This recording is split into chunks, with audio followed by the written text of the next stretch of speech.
সংসার জীবনটা কেমন, কিভাবে সংসার করতে হয় সেটা জানার আগেই আমার বিয়ে হয়ে গিয়েছে। আসসালামু আলাইকুম, কেমন আছো সবাই? আশা করি সকলে খুব ভালো আছো। আলহামদুলিল্লাহ, আমিও খুব ভালো আছি। অলমোস্ট রান্নাবান্না হয়ে গেছে, এবার আমার ঘর মোছার পালা। আমি এখন দুপুরবেলায় ঘর মুছি, কারণ আমরা এই হলরুমে দুপুরবেলা ঘুমাই। বেডরুমে একটু রৌদ্র ঢোকে, একটু গরম হয় বলে আমরা আর ওখানে দুপুরবেলাটা ঘুমাই না। সকাল এই দুপুরবেলাটা আমরা হলরুমেই ঘুমাই।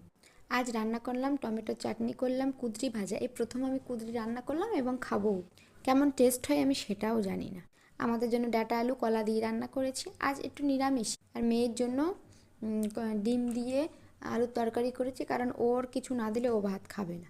ও একমাত্র নিরামিষ ডালটাই খায় আর কি, আর বাদ বাকি আর কিছু খাবে না। মানে ডাল দিলে সেদিন মাছ মাংস ডিমের খোঁজ করবে না, কিন্তু ডাল না দিলে অন্য সবজি দিলে মাছ মাংস দরকার। যাই হোক, আমার সমস্ত কাজবাজ কমপ্লিট হয়ে গেছে। এবার স্নান করে কিছু জামা কাপড় ছিল, সেগুলোই ধুয়ে মেলে দিল। এই যে আমি সুন্দর করে গুছিয়ে সংসার করতে শিখেছি, সবটাই আমার শাশুড়ির জন্য। এই সমস্ত কাজ বা সব আমার শাশুড়ির কাছ থেকে শেখা।